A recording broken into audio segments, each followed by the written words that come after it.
tout le monde. Alors on va passer au chapitre 3, l'importance des fossiles, l'échelle stratigraphique et le cycle sédimentaire. On va voir qu'est-ce que c'est les fossiles, l'échelle stratigraphique, le cycle sédimentaire. Mais avant de passer à ça, on va faire un petit rappel sur les roches sédimentaires.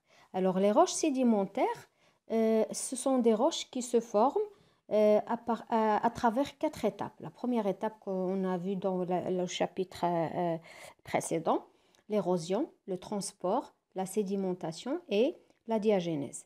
On va un petit peu appuyer sur le phénomène de sédimentation. Pourquoi? Parce que durant cette étape, on a des processus et des phénomènes qui accompagnent cette sédimentation. On va voir quels sont ces processus.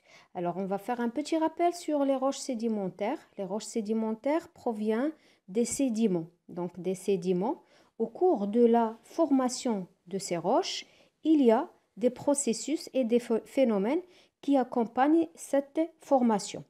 Alors, c'est la formation des fossiles. Donc là, les fossiles, ça se forme pendant le phénomène ou bien l'étape de sédimentation qui permettent de donner des indications sur les conditions des milieux de vie et retrouver les paysages anciens. Comment il était le paysage avant. Alors, vous savez très bien que les roches sédimentaires, ça se forme sous forme de strates. Alors, regardez là, vous avez une strate horizontale et une deuxième strate, et là aussi une troisième, une quatrième, cinquième, sixième et cinquième strate. Alors là, vous avez des strates sédimentaires. Et puisque vous avez des strates, donc ces roches sont des roches sédimentaires. Il y a sédimentation et diagénèse de la première couche, puis après, vous avez une sédimentation et diagénèse de la deuxième couche, et ainsi de suite.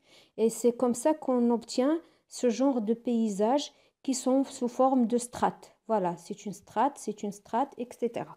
Alors voilà pour les roches sédimentaires. Alors pendant la sédimentation, vous allez trouver qu'il y a des processus comme la fossilisation. Alors si on cherche dans ces couches, on va trouver des fossiles.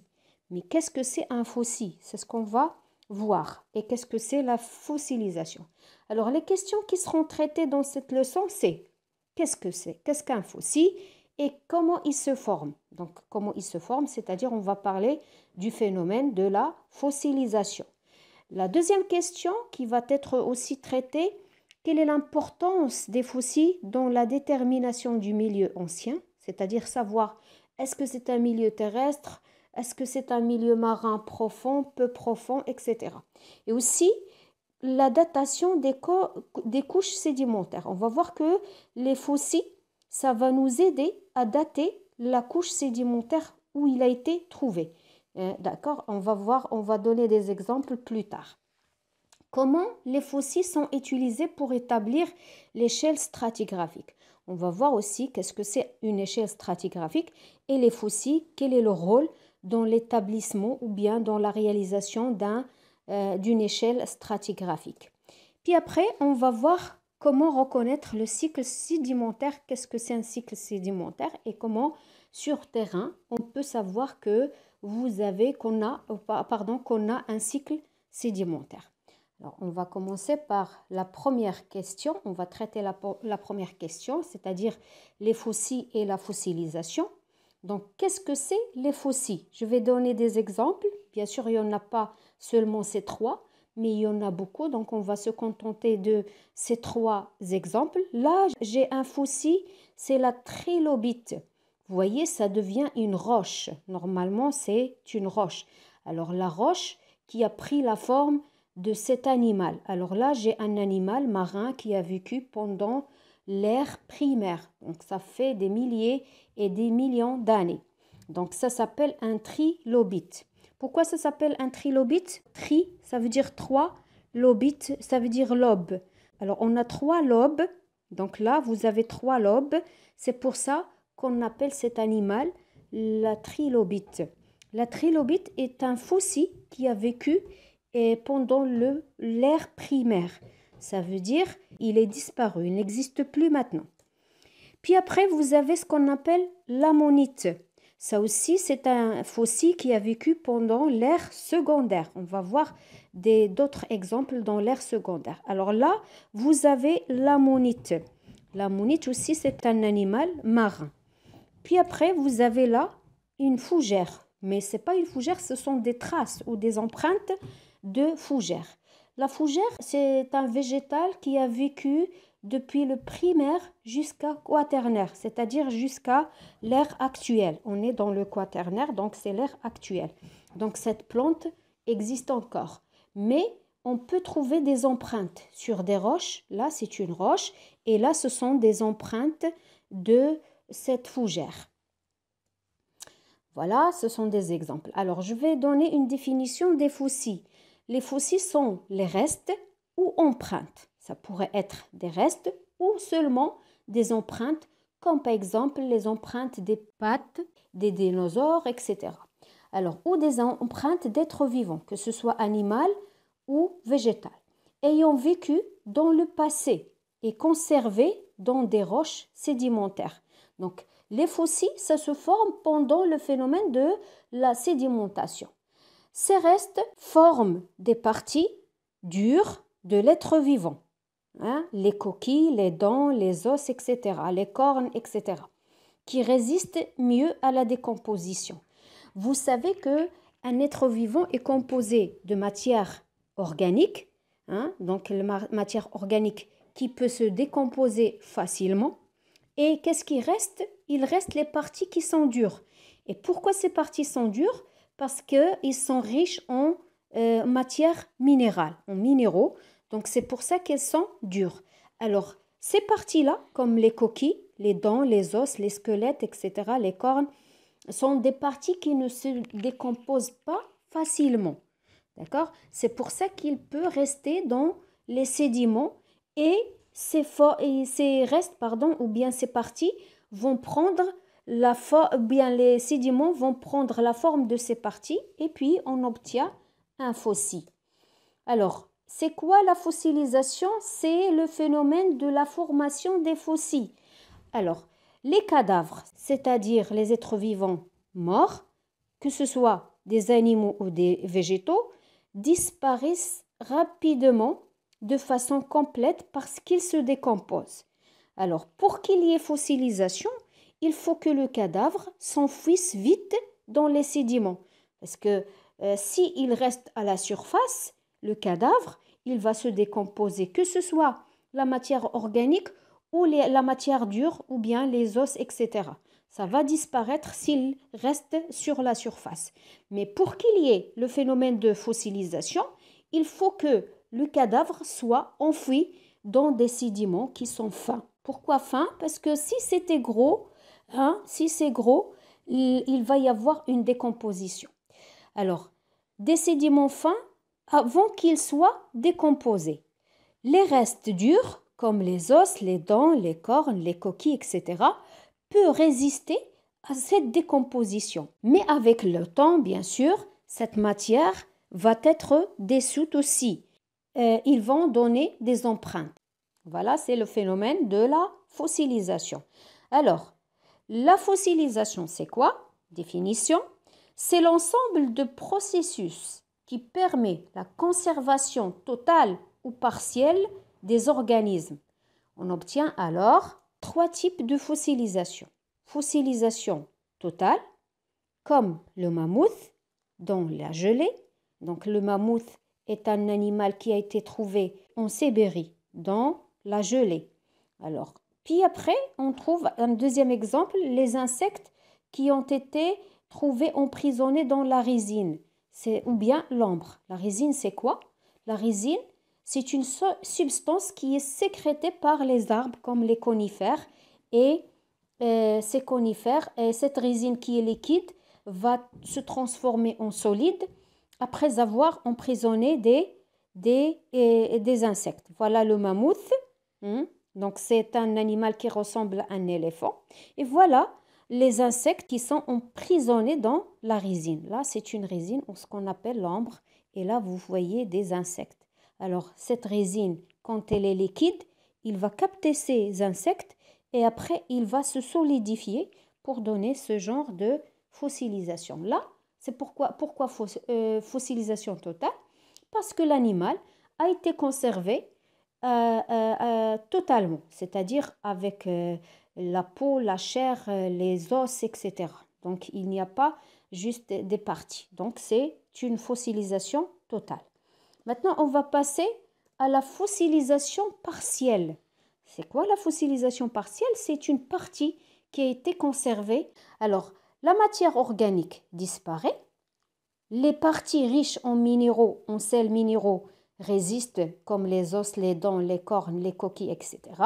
Donc, je vous donne des exemples. Là, vous avez un fossile. C'est une dent de requin. Là, vous avez un dent de requin. Là, vous avez un squelette du dinosaure. Donc là, est-ce qu'on a tout l'animal qui a été conservé? Bien sûr que non. Vous voyez, il y a juste des parties. Là, il y a les dents et là, vous avez le squelette. C'est pour ça qu'on appelle fossilisation partielle. On passe maintenant aux empreintes. Alors là, dans les empreintes, il n'y a aucune partie, mais seulement des traces ou bien des empreintes. Alors, l'enfouissement des êtres vivants dans les sédiments peut donner des traces sous forme de moules internes ou externes. Je vous donne un exemple. Là, j'ai une lamellée branche, mais juste une empreinte et l'empreinte extérieure. D'accord? Et puis après, là, vous avez une empreinte intérieure. Alors là, c'est une empreinte ou un moulage externe. Et là, vous avez un moulage interne. Alors, la fossilisation, pour qu'il y ait fossilisation, il faut certaines conditions. D'abord, il va falloir la mort d'un être vivant. Et cet être vivant doit être enfoui rapidement dans les sédiments. L'enfouissement rapide du cadavre de l'être vivant avant qu'il soit décomposé. Sinon, on n'aura pas de fossilisation. Puis après, il va falloir un dépôt de couches de sédimentaires sur le cadavre. Et les dépôts aussi doivent être fins. La question qui se pose, quel est le rôle des fossiles dans la détermination du milieu de dépôt des roches?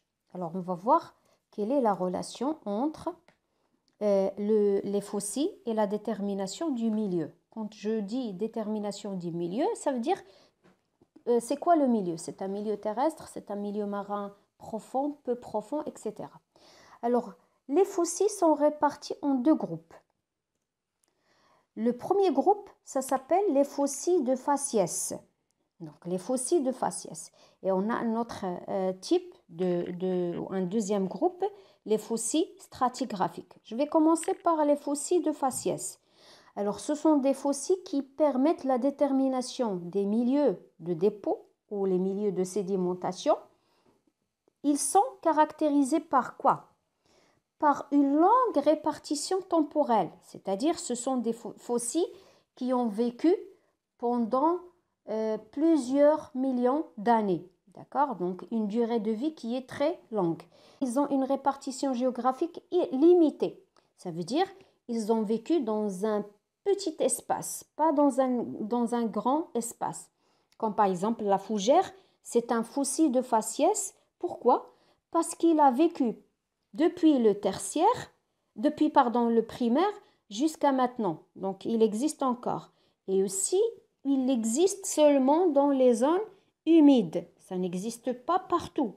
Et donc, il a une répartition géographique limitée. On a d'autres exemples comme la limnée, les foraminifères, les fougères, la nautile aussi, c'est un fossile de faciès. Maintenant, on va passer aux fossiles stratigraphiques. Ce sont des fossiles qui permettent la datation et non pas la détermination du milieu. Là, vous avez des fossiles qui permettent la détermination des milieux. Là, ce sont des fossiles qui donnent une datation relative. Ça veut dire quoi une datation relative? Ça veut dire une date qui n'est pas précise. Quand je dis par exemple, l'ammonite a vécu pendant le secondaire, Donc le secondaire, ça dure des millions d'années. Donc une durée de vie qui n'est pas, ou bien une date qui n'est pas tout à fait exacte. Mais je dis qu'il a vécu pendant le secondaire. Et le secondaire, ce sont des millions d'années. Alors, les fossiles stratigraphiques, ce sont des fossiles qui permettent la datation relative des couches sédimentaires. Ils sont caractérisés par une répartition temporelle limitée, une courte durée de vie, bien sûr. Quand je dis une courte durée de vie, je parle de l'échelle géologique. Donc l'échelle géologique, c'est des millions d'années et non pas des années ou bien des heures. Donc c'est des millions d'années. Alors, une large répartition géographique.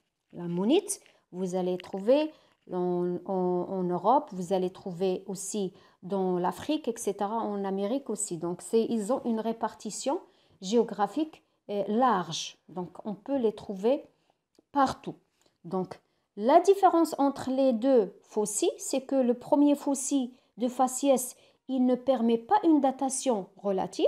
Pourquoi? Parce qu'il a vécu pendant le primaire, le secondaire, le tertiaire et aussi le quaternaire.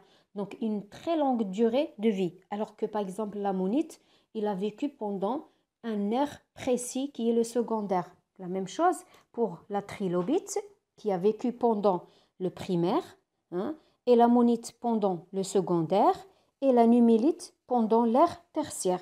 Donc ça, ce sont des fossiles stratigraphiques. Maintenant, on va passer à l'échelle stratigraphique. Alors, on va voir qu'est-ce que c'est l'échelle stratigraphique. On va commencer d'abord par savoir qu'est-ce que c'est une datation relative et une datation absolue. La datation relative, c'est une datation qui n'est pas précise, alors que la datation absolue est une datation qui est précise. Alors, la datation relative des couches sédimentaires, c'est-à-dire je donne une date, mais qui n'est pas tout à fait précise. Les roches sédimentaires se déposent en couches successives, comme on a déjà vu dans la première photo. Les plus récentes au-dessus des plus anciennes. Donc là, c'est une date qui est relative. Une plus récente que l'autre, une plus ancienne que l'autre. Donc, ce n'est pas une date précise. Cette datation relative permet de reconstruire l'ordre de l'apparition de diverses formes de vie. Donc, quelle est la couche qui est apparue, la première, la deuxième, etc. Alors, il existe plusieurs principes de datation relatifs des couches sédimentaires. Parmi ces principes, on va voir trois principes seulement. Il y en a d'autres, on va se contenter de ces trois. Je vais lire d'abord ces principes et puis on va faire une explication. Le principe de superposition. On a un principe de continuité, le principe d'identité paléontologique. Je commence par le principe de superposition. Dans une série sédimentaire ou bien dans une colonne stratigraphique, les couches les plus basses sont les plus anciennes. Et si la couche, par exemple si la couche A est sous la couche B, donc A est plus ancienne que B. Donc c'est ça le principe de superposition. Maintenant, je passe au principe de continuité. Une couche sédimentaire est de même âge sur toute son étendue. Si je suis dans une région A et j'ai la même couche dans la région B, donc ces deux couches ont le même âge. Le principe d'identité paléontologique. Quand je parle du mot paléontologie, c'est l'étude des fossiles. Paléontologie, c'est la science qui a pour but l'étude des fossiles. Alors, les deux couches sédimentaires qui ont un même contenu paléontologique, c'est-à-dire les mêmes fossiles, ont le même âge. On va voir l'exemple tout à l'heure. Alors, regardez là. J'ai une série 1 et là une série 2, ou bien une colonne stratigraphique et une deuxième colonne stratigraphique. Cette colonne stratigraphique est composée de 3 couches, A, B, C. Alors, A est la couche la plus basse, donc elle est la plus ancienne. C est la couche la plus haute, donc c'est la plus récente. Ça, c'est le principe de superposition. Maintenant, je vais passer au principe de continuité. Alors, on est dans une région. Normalement, il doit y avoir 4 km ici. Alors, la série 1, vous avez A et A' qui ont la même composition. Et là, vous avez C et C' qui ont la même composition. Donc, A et A' ont le même âge. Et C et C' ont le même âge. B et B' n'ont pas la même composition, mais puisqu'ils sont intercalés par ces deux, donc B et B' ont le même âge. Voilà le principe de continuité. Maintenant, je vais passer au principe d'identité paléontologique. J'ai une colonne stratigraphique ou une série 1 et là une série 2. Cette série aussi est composée de couches, de plusieurs couches. La même chose ici. Mais la couche 1 est composée d'ammonites et là vous avez le même fossile qui est l'ammonite. Donc puisque ici il y a l'ammonite et la couche 2, l'ammonite, donc ces deux couches ont le même âge parce que l'ammonite a vécu pendant l'ère secondaire. Donc cette couche a été sédimentée ou bien a été sédimentée pendant l'ère secondaire. La même chose pour cette couche. Donc c'est ça le principe d'identité paléontologique. Maintenant, je vais passer à la datation absolue. Ce qu'il faut retenir là, c'est que la datation absolue est obtenue grâce aux éléments radioactifs. Ces éléments radioactifs, comme le carbone 14, peut donner, avec une formule mathématique que vous allez voir ultérieurement, une date précise d'un fossile ou bien d'une couche sédimentaire. Alors, on peut avoir des dates absolues en prenant des échantillons, faire des analyses et trouver la date absolue ou la date précise d'un fossile ou d'une couche sédimentaire. Maintenant, l'échelle stratigraphique. Alors, l'échelle stratigraphique, c'est quoi? C'est une division des temps géologiques fondés sur les principes de datation relatifs ou les principes qu'on a vu appeler les principes stratigraphiques, en utilisant les fossiles aussi et aussi en utilisant la date absolue qu'on peut trouver en analysant les échantillons. Alors voilà un exemple d'échelle stratigraphique. Ça s'appelle une échelle stratigraphique. C'est quoi? C'est une division. Regardez, l'échelle stratigraphique, depuis la formation de la Terre jusqu'à maintenant, on est dans le quaternaire, a été divisée en plusieurs ères, puis en périodes. Alors là, regardez, je commence par les ères. Alors, la formation de la Terre. La Terre a été formée il y a 4500 millions d'années. Puis après, vous avez ce qu'on appelle l'ère précambrien. Alors, dans cette ère précambrien, il y avait des êtres vivants unicellulaires. Là, il n'y avait pas encore des êtres vivants. Là, il y avait des êtres vivants unicellulaires. Puis après, vous avez l'ère primaire, et puis, ou bien ce qu'on appelle le paléozoïque, et puis l'ère secondaire, l'ère tertiaire et l'ère quaternaire. C'est l'ère actuelle. Alors, ces ères sont divisées en plusieurs périodes. Prenons le primaire par exemple, le cambrien, l'ordovicien, le silurien, le dévonien, le carbonifère et le permien. Alors, dans cette période ou dans cette ère, le primaire, le plus célèbre fossile, c'est la trilobite. Et voilà, donc ça, la trilobite a vécu pendant cette ère. Et vous avez d'autres exemples de fossiles. Puis après, vous avez dans le secondaire, vous avez le Trias, le Jurassique et le Crétacé. Alors, dans cette ère, il est caractérisé par cette fossile, l'ammonite, et aussi par les dinosaures. Puis après, vous avez le tertiaire, Paléogène et le Nuogène. Alors là, vous avez l'exemple, la numilite, et vous avez l'alvéoline, ce sont des fossiles qui ont vécu dans le tertiaire. Et le quaternaire, c'est l'ère actuelle. Cette ère quaternaire est caractérisée par l'apparition de l'homme. L'homme est apparu à ce niveau-là, donc dans cette ère. Donc l'apparition de la Terre, puis l'apparition de certains êtres vivants, et puis là, vous avez l'apparition de l'homme qui caractérise cette ère. Donc ça, c'est l'échelle stratigraphique qui a été faite par les géologues en se basant sur les fossiles, sur la datation et les principes de datation relatifs et aussi en se basant sur la datation absolue. Maintenant, on va passer au cycle sédimentaire. C'est quoi le cycle sédimentaire? L'étude de la géologie ancienne montre qu'il y a des périodes de transgression marine. C'est quoi la transgression?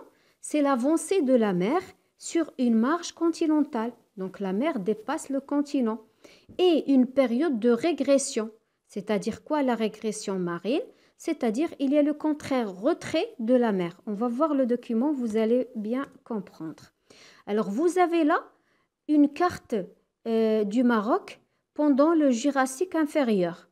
Et là, vous avez une carte pendant le Jurassique moyen. Comme vous voyez là, pendant cette période, il y avait une mer qui s'appelait la Mésogée.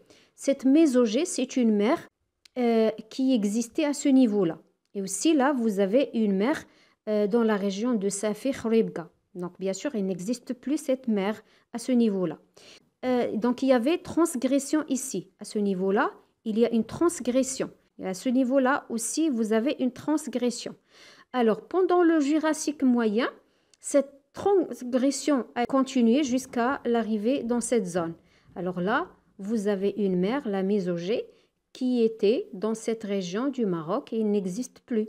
Pourquoi? Parce qu'il y avait transgression et après, il y avait régression. Transgression et puis régression.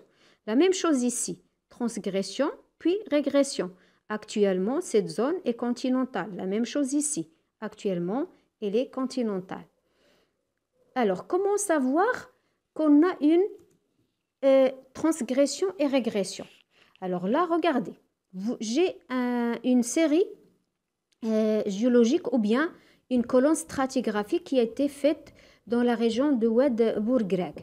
Alors là, regardez bien, on va essayer d'observer bien cette série. Vous avez là une couche de grès et après de pudding, calcaire, marne, puis pudding, puis calcaire.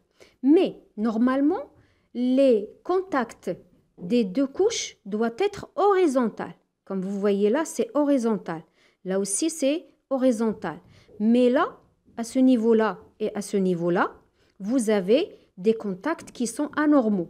Alors, ces contacts qui sont anormaux, qu'on appelle D1, c'est-à-dire discontinuité 1, et vous avez là discontinuité 2. Qu'est-ce qui se passe à ce niveau-là? Alors, quand on a dépôt de cette couche, il y avait érosion. Cette couche, donc, était sur la surface. Et il a subi une érosion.